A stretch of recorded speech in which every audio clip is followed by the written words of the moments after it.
Have you ever imagined what it would be like to slowly realize that there was no longer a place for you in your own family? I never thought I'd hear my daughter tell me I was just another mouth to feed. At that dinner, as Kevin kicked me out of the house with only 2 suitcases, I realized my entire life was falling apart. That was just the beginning of everything I faced, and I can assure you, the hardest part wasn't walking out the door, but what I had to do to bounce back. But for you to understand how I got to this point, I need to go back to the beginning. I never thought my entire life could fall apart in a single night, especially at 58. I've always lived a simple and peaceful life in Madison, Wisconsin, a small, quiet town where everyone knew everyone. I spent almost 30 years married to my husband, Daniel. We met when we were young, at the University of Wisconsin in 1982. We had our only daughter, Nicole, in 1986, and since then, my life has revolved around them.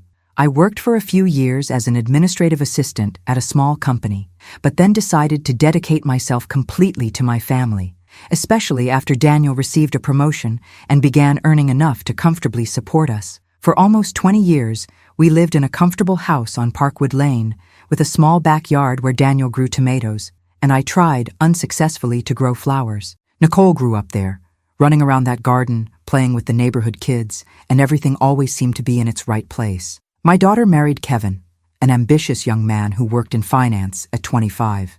I confess that I wasn't very comfortable with him from the beginning, but I accepted it because Nicole seemed happy. In March of 2022, Daniel suffered a sudden heart attack. I was preparing a simple dinner in the kitchen when I heard a noise coming from the living room. He was sitting in his favorite armchair, already unconscious, and I didn't even have time to say goodbye. Those were the hardest days of my life, and as the sadness began to subside, I realized we didn't have much money saved. Daniel had never been very good at financial planning, and I trusted that everything would always be okay. Out of options, I sold our house in June of that year, using the money to help Nicole and Kevin, who were struggling financially. They lived in a modest apartment on Greenway Drive and agreed to take me in for a while until I found a place of my own. I thought it would be beneficial for all of us, as I would feel less alone, and they would receive some help with expenses. The first few months were uneventful. I helped with the housework, cooked for them almost every day, and thought we were adjusting well. But little by little, Kevin began to change. I noticed he began avoiding direct conversation with me, making indirect comments about money, bills, and responsibilities. Nicole, increasingly quiet, seemed uncomfortable whenever I asked if everything was okay. It was on the night of November 15th, 2022, that everything exploded. I remember every detail with disturbing clarity. It was 7:30 in the evening, it was snowing heavily outside, and I had prepared spaghetti and meatballs for dinner. Kevin arrived late and entered silently, while Nicole simply stared at the plate, avoiding any conversation. Before we even touched the food, Kevin looked up at me, his voice dry and cold, saying he could no longer support a dead weight, a freeloader who wouldn't help with money.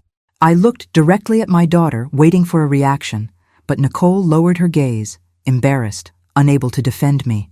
I felt as if someone had pulled the ground out from under me. I couldn't respond.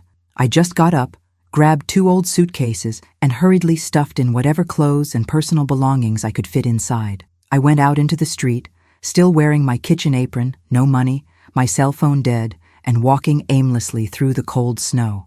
My fingers were numb, but it was as if I no longer felt anything. I had nowhere to go, no one to call, and absolutely no idea what to do from there. Turning the corner onto Greenway Drive, I glanced one last time at the bright apartment window. For a brief moment, I thought Nicole would be there, perhaps regretful, perhaps worried about me. But the silhouette I saw through the curtains wasn't her. It was Kevin, watching motionless, making sure I was truly gone. In that moment, I realized something terrible. I was completely helpless, 58 years old, and with no plan for survival. But what was about to happen to me was something I could never have predicted. Have you ever felt your world crumble silently? Have you ever had to walk alone, aimlessly, in the cold of the night, trying to understand how you got there? Right here in the comments. What would have been your first decision when you were thrown out of your home, without support, without money, without direction? Or share your story. Have you ever faced something similar? I want to read every single one. I stayed at that motel for weeks, trying to accept that my life had changed drastically. It was a place on West Broadway called the Red Roof Inn, cheap and frequented by people who were usually passing through. No one stayed there for long. The room smelled of cigarette smoke lingering in the faded curtains, and the yellowed paint on the walls was peeling near the ceiling. There was a small TV with only 7 working channels, and I distracted myself by watching old reruns of crime dramas to try to forget my situation for a moment. Day after day, I tried to stay in touch with Nicole. I sent dozens of messages asking how she was, if we could talk, apologizing for anything I might have done wrong, but they were all marked only as delivered, never as read. My daughter had blocked me emotionally, and it was the most devastating feeling I could imagine. I had lost not only a roof over my head, but also the only family I had left. With the little money I had left, I knew I needed to find a job urgently. I went to a department store near Junction Road, where I used to shop for clothes when my life was different, and asked if they needed anyone to work the cash register or organize shelves. The manager, a woman named Lisa in her 30s, looked at me with pity. After a quick interview, she gently told me I didn't have the necessary recent experience. That statement was like a punch in the gut. I left feeling weak on my legs, trying to stay steady, unable to think straight. Over the next few days, I tried other opportunities at coffee shops, supermarkets, and even an industrial laundry near the Beltline Highway. In each case, I heard practically the same answer. They needed someone younger, someone with physical strength or recent customer service experience. I realized then how unforgiving the market was with people my age. I was 58, not 70, but apparently that already made me invisible to hiring managers. As the days passed, money grew increasingly scarce. I even had to ration meals. I bought cheap sandwiches and instant noodles, which I heated in the room's old microwave. The nights were especially difficult, as the silence of the cramped room made the emptiness I felt evident. Several nights, I woke up sweating, with nightmares that I was falling into a deep, dark well, and no one was there to pull me out. It was early December. The temperature outside was close to -5 degrees Celsius, and I didn't have enough clothing to withstand the intense cold. I spent several afternoons staring out my foggy bedroom window, watching cars pass by on the busy street, people hurrying home, while I stood there, directionless, with no one to turn to. At that time, I began to question everything I had done in life. I had dedicated all my years to caring for my family, thinking that would be enough to guarantee security when I needed it. Now, sitting on the hard bed of that motel, I realized that perhaps I had made a mistake by putting aside my own dreams and financial independence. I was paying the price for believing that someone would always care for me. On a particularly cold morning, I remember sipping weak coffee, sitting on the edge of my bed, trying not to overthink the future, which seemed uncertain and bleak. The little money I had would only last a few more days, and after that, I didn't know how I would continue paying for that room. The tears came easily, but I tried to hold them back, knowing that if I let my emotions get the better of me, I risked giving up completely. It was at that moment, feeling profound despair and not knowing what else to do, that I heard a muffled ringing coming from the bottom of my bag. I thought it was strange, since practically no one had called me since Daniel had died. I picked up the phone with trembling hands, looked at the faded screen, and saw a number I didn't recognize. I hesitated for a few seconds before answering. Little did I know that that connection would completely change the course of my life. When life throws you a curveball without warning, that's when you discover who you truly are. Stories like this remind us that no one is immune to losing everything, and that the strength to carry on sometimes comes from the most unlikely places. If you're listening to this now, it's because this truth has already touched you.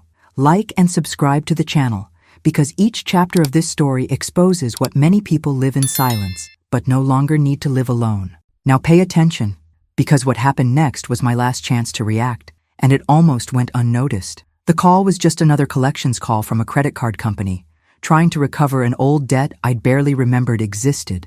I hung up with cold hands, frustrated that I'd believed, even for a moment, that someone was reaching out to me and offering a helping hand. With no way out, I realized I needed some quick cash. I decided to rummage through what I still had, an old box with a few clothes and personal belongings I'd snatched up in a hurry when I was kicked out of my house. It was December 7th, 2022. I was sitting on the floor of my cramped room, surrounded by musty memories, trying to find something that still held some value. That's when I saw a smaller box, made of dark, worn wood. It had belonged to my mother, who died in 2028. Among these things was a smaller box, made of dark, worn wood, that had belonged to my mother, who had died in 2008. For some reason, I had never had the courage to open that box. Maybe out of respect, maybe out of fear of what I might find. But there, at the bottom of the well, I no longer had the luxury of avoiding anything. I slowly opened the lid and found old photos, handwritten letters, and deep inside, a diary with a red leather cover already worn by time. I immediately recognized my mother's neat handwriting. I'd never seen her writing in that diary, nor did I know she kept one. Curious and with little else to do, I began to carefully flip through the yellowed pages, reading short sentences about her routine, our outings, and small reflections on life. Suddenly, on one of the middle pages, my breath caught for a few seconds. The date written there was April 22nd, 1963. My mother reported having met a man named Samuel Prescott in Houston, Texas, where she had been working for a few weeks. I had no idea who he was, but my whole body reacted when I read the words that followed. He still doesn't know Janet is his daughter. I may never be able to tell him the truth. My mind was completely confused at that moment. Samuel Prescott wasn't a name I'd ever heard before, so I quickly flipped through the next few pages trying to understand what it meant. My mother wrote about meeting Samuel when she was just 23, working temporarily for an oil company in Houston. He was a powerful executive with a vast fortune from the oil industry, and he'd had a brief, intense relationship with my mother while she was in town. My face felt hot, my hands beginning to sweat as I continued reading.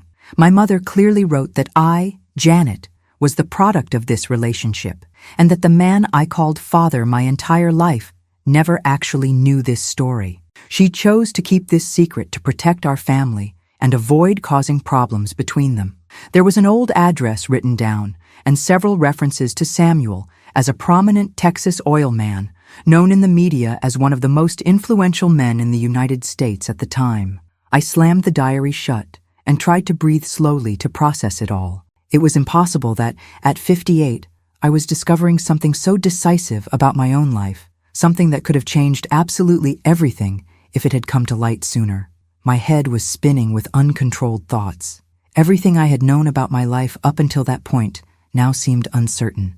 My mother had hidden my true origins from me for nearly 6 decades. I got up from the floor, pacing back and forth, trying to decide what to do next. This wasn't just a family secret. It was something that could lead me to a whole new truth, perhaps even an opportunity for the financial help I desperately needed at that moment. After all, if Samuel Prescott really was my biological father, then my life had never been as simple as I'd imagined. And for the first time in weeks, I felt a small, strange glimmer of hope. I needed to confirm all of this. I needed to know who exactly Samuel Prescott was, and if this could have any practical consequences for my life. I turned my phone back on, typing his full name into the quick internet search, and then felt the ground disappear from under my feet when I saw the first headline: Oil tycoon Samuel Prescott leaves billion-dollar fortune after his death. At that moment, I clearly understood that my life was about to change radically again, but I had no idea how big the problems this discovery would still bring. The next morning, after a virtually sleepless night, I decided to seek professional help. I needed to be sure if this discovery meant something practical, or if it was all just a bizarre coincidence. I found Klein & Associates, a law firm in downtown Madison, near Capitol Square. The lawyer in charge was Robert Klein, and he specialized in inheritance and family wealth cases. I scheduled an appointment for 10:30 that morning and arrived exactly 15 minutes early. The office was on the 11th floor of an office building, an orderly space with dark furniture and a large desk. Robert greeted me politely but distantly. I showed him the diary and quickly explained everything I had discovered, trying to sound coherent and avoid sounding too desperate. He listened silently, jotting down a few points on his computer, and then began asking specific questions about my mother, exact dates, locations, and any additional references to Samuel Prescott. The more I talked, the more he seemed to believe my story had substance. At the end of that first conversation, Robert explained that he needed to investigate the situation further. According to him, Prescott had recently passed away, in August of 2022, leaving a considerable fortune and a series of pending probate proceedings. We needed concrete documents to prove my direct connection to him, in addition to my mother's diary. I was about to give up hope when I remembered there was another folder inside the old box I'd found at the motel. I quickly returned to the motel and, within half an hour, was sitting in Klein's office again, handing him the worn folder my mother had carefully stored. Inside were letters, receipts from trips she'd made to Houston in 1963, and even an old black-and-white photo of my mother smiling next to a tall, serious man in a smart suit. The back of the photo was handwritten with the words, "Sam and me, Houston, Texas." Robert analyzed each document carefully, showing no emotion. After nearly an hour of reviewing everything, he told me with disturbing calm that these documents would likely be sufficient to begin the acknowledgement process. My heart immediately raced when I asked what exactly that meant. He replied directly, bluntly, that if everything was confirmed, I would be entitled to a specific portion of Prescott's estate. A few days later, I received an urgent call from the office asking me to appear immediately. On that cold December afternoon, Robert sat behind his desk, a thick envelope resting in front of him. As soon as I sat down, he explained clearly. The documents were authentic, and the Samuel Prescott estate had recognized my claim as legitimate. He took a deep breath before announcing the exact amount I would receive, $1,500,000, an amount I had never imagined possessing in my entire life. I was completely shocked. My hands were clammy, and I had to lean back against the chair to keep from falling. Never, not even in my wildest dreams, had I imagined I would have so much money. Robert explained that the money would be transferred to my bank account after some bureaucratic procedures that he himself would handle directly with the Prescott family's lawyers in Texas. I left the office that afternoon with a completely new feeling. My life had changed radically, again, but this time I wasn't a victim. For the first time in a long time, I felt strong, independent, and capable of controlling my own future. Walking slowly to the bus stop, watching the people hurrying along East Washington Avenue, I made a firm decision. I would never again depend on anyone. I would no longer accept being treated as disposable, especially by those who had turned their backs on me when I needed them most. But as I was making plans for the future, an unexpected message popped up on my phone screen, abruptly interrupting my thoughts. And in that instant, I realized that my new life, which seemed so promising, was already about to collide with the past I was trying to forget. That night, as I read and reread the unexpected message, I decided it was time to stop suffering in silence and start acting in silence. Quietly, I hired Robert Klein again, but this time to help me set up a shell company. Less than a week later, on December 22, 2022, JP Holdings was officially created.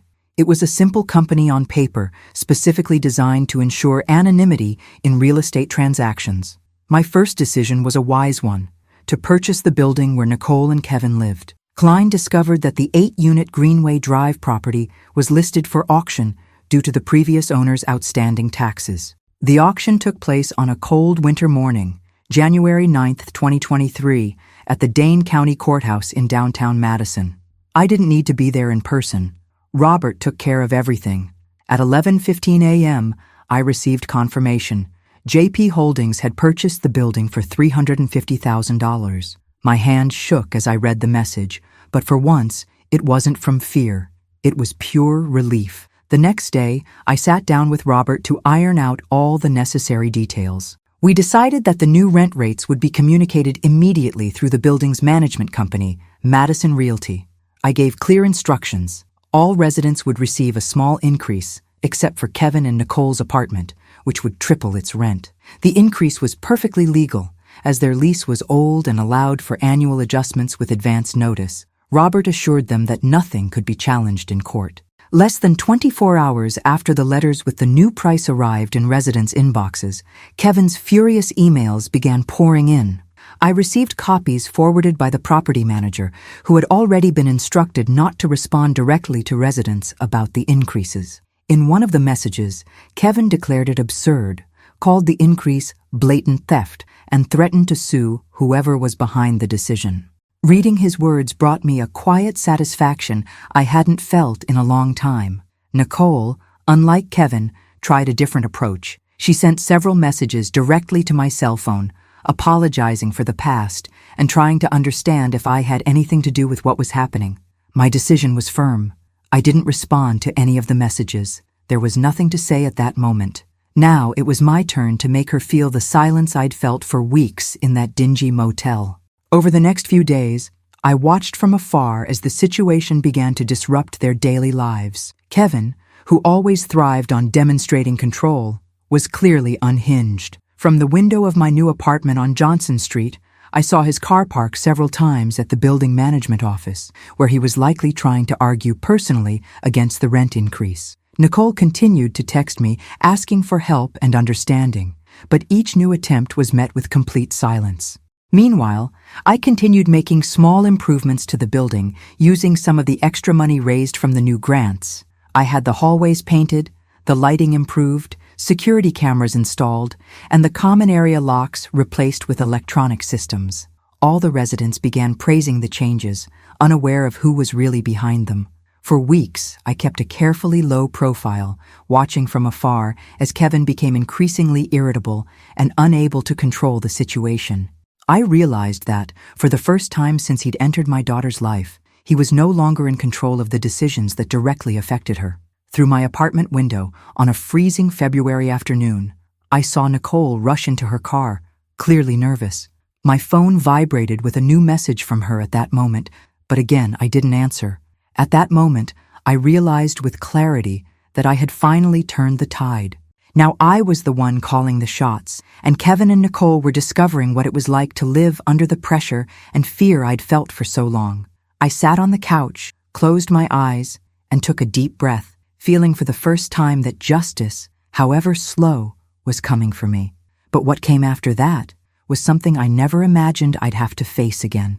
I received weekly reports from Madison Realty detailing tenant payments and the minor renovations I had authorized. The money from Nicole and Kevin was used exclusively to improve the building, and it soon became clear that all the other residents were satisfied with the changes.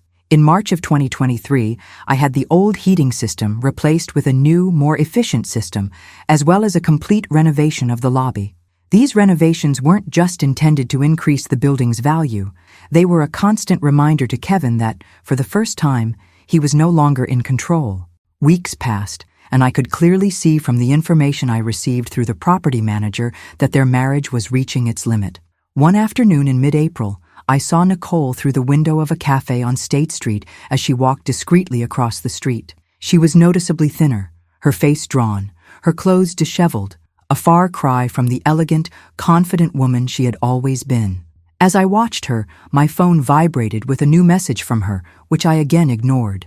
I took no pleasure in seeing her suffer, but I was determined to make her understand what abandonment meant. Kevin, on the other hand, seemed to be spiraling into a state of total disarray.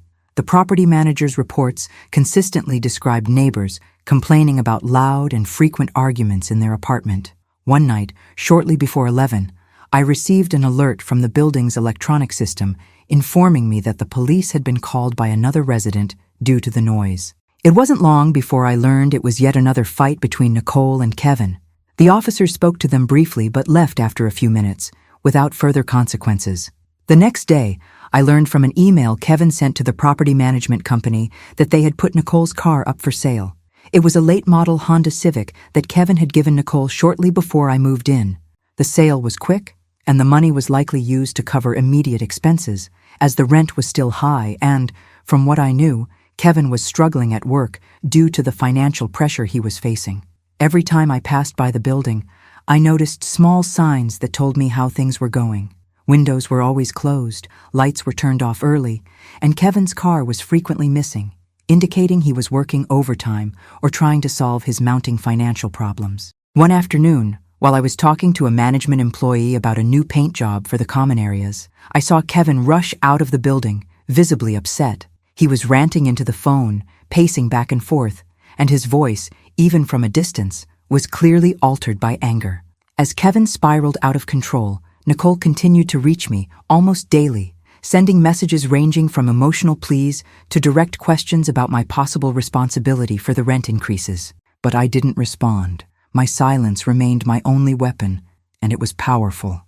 Each unanswered message I left behind seemed to shake Nicole further, forcing her to face for the first time the consequences of the choices she had made with Kevin.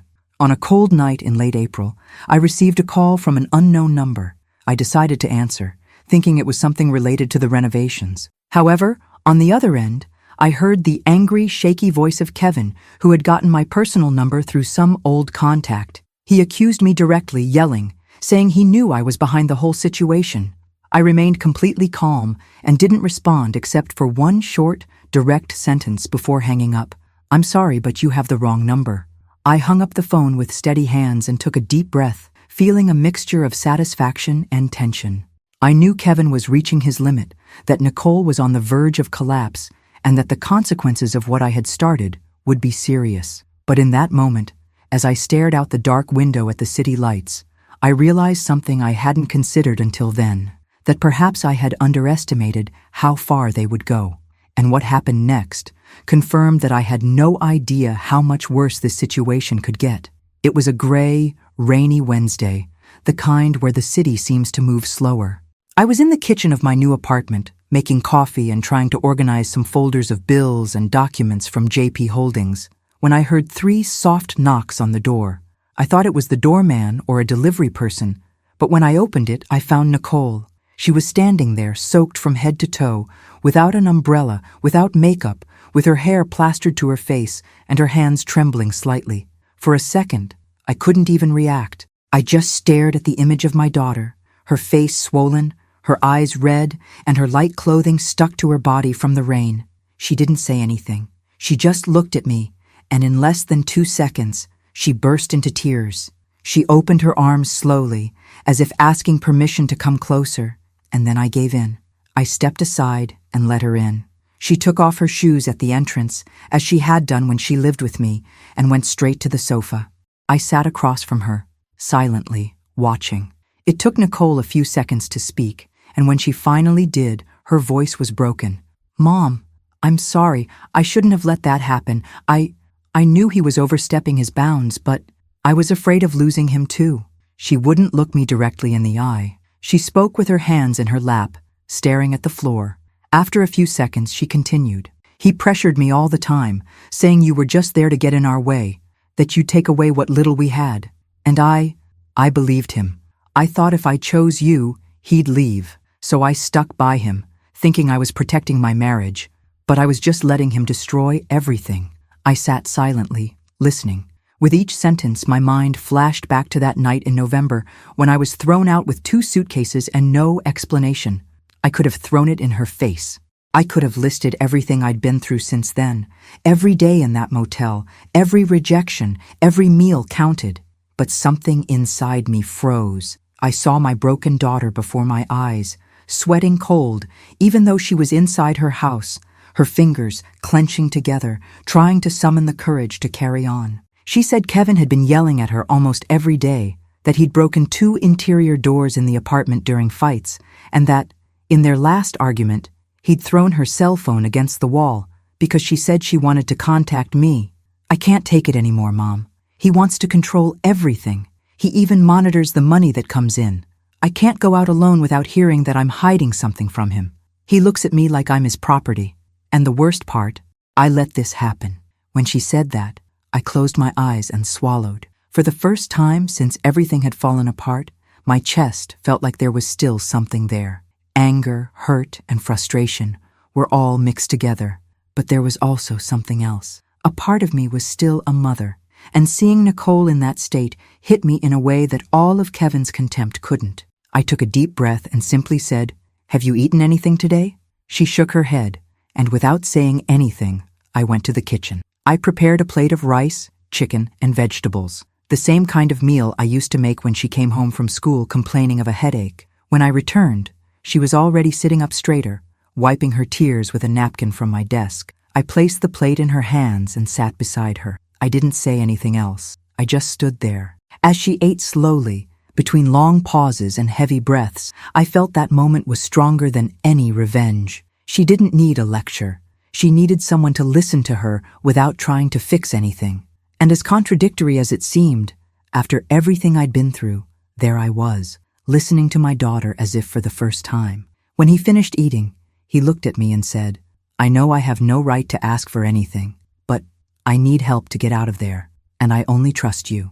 What I said next may have surprised even myself, but before that, she told me something that made my hand stop in midair, something I never expected to hear on that couch. The idea came to me late one Friday afternoon, while reviewing maintenance reports in the makeshift office I'd set up at home. For weeks now, I'd been silently observing everything, watching the improvements I'd made to the building make life more dignified for the residents, while Kevin and Nicole sank into debt and arguments. But there was still something that needed to be done, something that would end this cycle properly. I sent a formal notice to all tenants, inviting them to a special management meeting in the lobby the following Monday at 7 p.m. Most quickly confirmed their attendance, assuming it was about some change in building rules or a fee increase. Kevin responded to the email with his usual passive-aggressive language, complaining about the management company's lack of transparency. I didn't respond. I wanted him to find out in the most impactful way possible. On Monday at 6:55 p.m., I arrived at the building with a black briefcase in my hands, wearing dark blue dress pants and a simple white blouse. I entered through the front door, walking firmly down the central hallway, while residents gathered in the main lobby. Many were visibly confused to see me. Some waved, others whispered.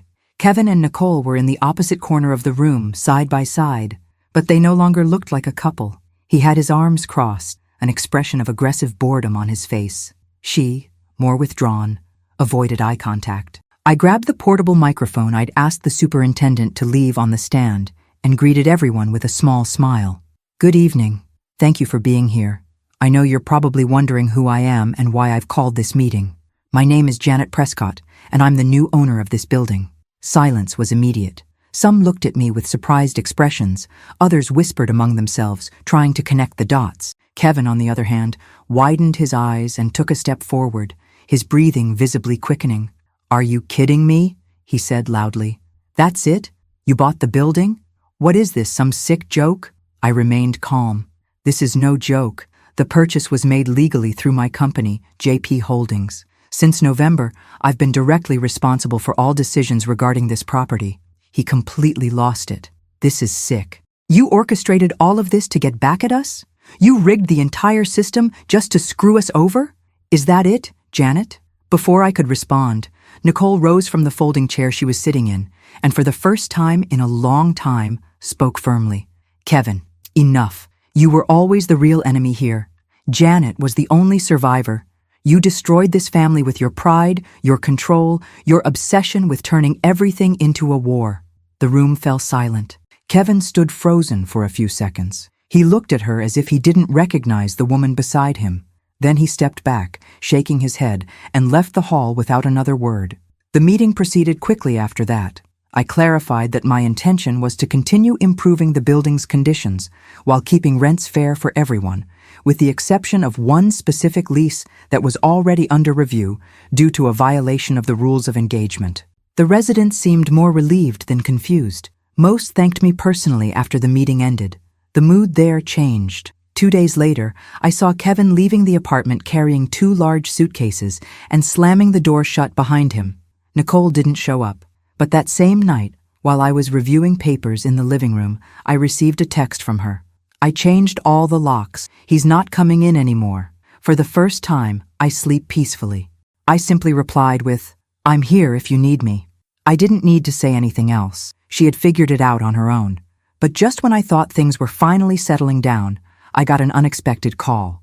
A voice on the other end said something that instantly froze my hands. It was an ordinary morning, 3 weeks after Kevin's final departure, that the phone rang.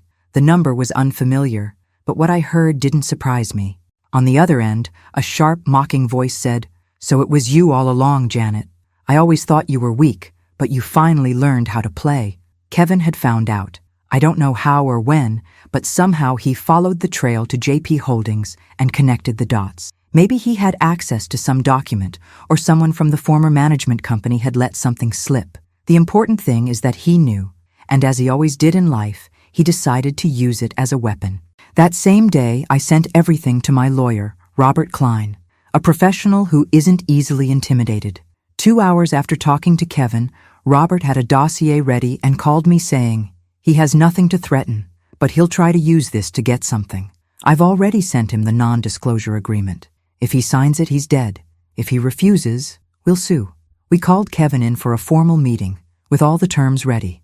He arrived late, as usual, trying to maintain a posture of being in control. He sat down haphazardly, sprawled in his chair, and said, "Let's get straight to the point. I know the building, I know the company, I know the money. I can tell anyone anything I want." Robert didn't flinch. He simply slid the folder toward him and said, "Read it, or take it to court and find out what defamation, breach of privacy, and extortion mean." Kevin took the papers, read a few lines, laughed awkwardly, and said, "You have no idea who you're dealing with." "On the contrary," Robert replied dryly. "We know exactly." Kevin signed the form, and he left the room the same way he came in, trying to make himself look bigger than he was. I never heard from him again. After that, I felt something inside me finally loosen. It was as if I'd spent years with tense shoulders, and for the first time, I could truly breathe. I decided to sell the building. I had fulfilled my purpose. The sale happened quickly. A local investor was interested in the improvements I'd made, and the contract was closed for an above-market price. The deal closed on March 12th, and in less than 2 weeks, the money was available. That same night, I sat on the porch with Nicole. It was cold, and we drank tea in silence until she asked, "What are you going to do now?" The answer came effortlessly: help those in need, and start from scratch. For real, this time. The following week, I donated half of the proceeds from the sale to a shelter my mother frequented when she was young, a place that welcomed women experiencing abuse, offering housing, psychological support, and job training. The shelter's name was Maos Livres, and when I handed over the donation, the director couldn't hold back her tears. She said that amount would save dozens of lives. I told her it was just the beginning. With the remaining money, I bought a small house overlooking an open field where I could hear the birds in the morning and see the clear sky at night. Simple, but solid. Every detail of that house reminded me that stability isn't in size, but in the peace it brings. Nicole moved in with me a month later. She brought few boxes, but a lot of emotional baggage. We started therapy together. It was awkward at first. There was guilt on both sides, unresolved hurts, and heavy silences. But little by little, we relearned how to listen to each other, without pointing, without yelling, without running away. One day in June, she left a note on my kitchen table. "Thank you for not giving up on me." And in that moment, I understood that sometimes winning isn't about destroying the other person. It's about rebuilding what's worthwhile. But just when I thought the past was finally behind me, something happened. Something that made me realize that not all wounds were healed. It was cold that night, and I wasn't expecting anything more than a simple dinner, maybe some cake from the bakery, and a quiet chat with Nicole.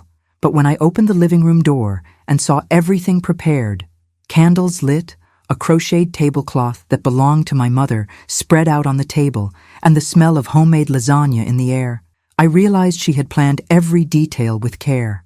Nicole smiled shyly and said, "Happy birthday, Mom. Today you start your year with a lighter heart." She led me into the living room, and on the sofa was a rectangular package wrapped in craft paper and tied with a simple bow. "Open it," she said, sitting down beside me.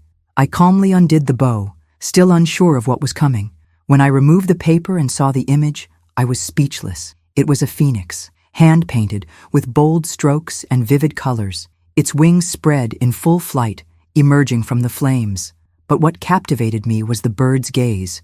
There was no pain, no anger. There was firmness, there was strength. It was as if it were saying, "I am not what they tried to make me. I am what I chose to become." Nicole came closer and placed her hand over mine. "This is you. You didn't scream, you didn't lose your cool, you didn't lower yourself. You just stood up." In that moment, I felt my eyes fill, but it wasn't sadness. It was relief. It was a feeling I hadn't experienced in a long time, the certainty that, despite everything, I was still whole. And that, somehow, I had won. Not in the way the world expects, but in the way that truly matters. Dinner proceeded lightly. We talked about old things, reminisced about funny moments from her childhood, and even found ourselves laughing at how the oven burned everything in that old house on Cedar Street. For the first time in a long time, the house was filled with sounds. and none of them came from the past. When Nicole went to sleep, I sat on the porch, the painting in my lap, looking out at the silent street, and I thought about everything that had happened since the day I was evicted, 2 suitcases in hand. I thought about the building, the meetings with the lawyer, the ignored messages, the difficult decisions, and the scars no one sees. I could have become bitter. I could have tried to repay them in kind, blown everything up, destroyed everything in sight. But I didn't. I just stood. I stood firm, silent when they provoked me, serene when they expected anger, active when they expected my defeat, and that was what gave me back what they had tried to steal from me, my dignity. Today I know that it's not by shouting louder that we win, nor by retaliating. True strength lies in remaining who you are, even when everything tries to mold you into something you don't recognize. The best response I gave was to keep going, without letting the trauma decide for me, without letting the pain write my script. I know there's still a lot of healing to do. Some memories still hurt, and certain looks still bother me. But what I have now isn't just peace. It's presence. It's the right to occupy my space without shrinking. It's being able to open the door to my house without fear of what might come in. And above all, it's knowing that Nicole is back. That the girl who once turned her back on me had the courage to look at me and ask for forgiveness. This doesn't erase what happened, but it gives me something new, a real chance to start over. Not to forget the past, but to build something with what's left of it. Sometimes, all that's left is silence, but within it, there's a power no one can take away. They tried to erase me, and I became someone they could never forget. I know you felt the impact, because when someone tries to erase your story, the deepest instinct within us is to stand up, not out of revenge, but out of respect for who we are. And that's exactly what I did. This isn't just a story about justice, it's about dignity, about refusing to be treated as disposable, about transforming pain into strength, silence into action, and abandonment into rebirth. You've listened this far because something inside you recognizes this feeling. You know what it's like to keep quiet so as not to lose someone you love. You know what it's like to hold on for too long. But you also know what it's like to one day find the courage to say, enough, now it's up to me to decide. So tell me now, would you have been able to remain silent while everything fell apart? Comment below. I want to know what you would have done in my place. Or just write, my strength is in silence. This sentence, said firmly, shows that you understand what this story represents. This story touched you, because it's not just mine. It could be yours. So, leave your like now. It's the simplest way to show that stories like this need to be heard, remembered, and shared. And if you've made it this far, it's because you're already part of this community, a community that doesn't forget, that acknowledges pain, but chooses to grow from it. Subscribe to the channel now. Here, each new story shows you that, no matter how much they try to silence us, there's always a way out. There's always strength in the unexpected. There's always someone willing to never give up on you. And get ready, because what you just heard was intense, but what's coming next will leave you speechless. It's the kind of story that turns everything upside down and makes you rethink what's possible, what's fair, and what's unforgivable. The next video is already on your screen. Click now. You can't leave without watching.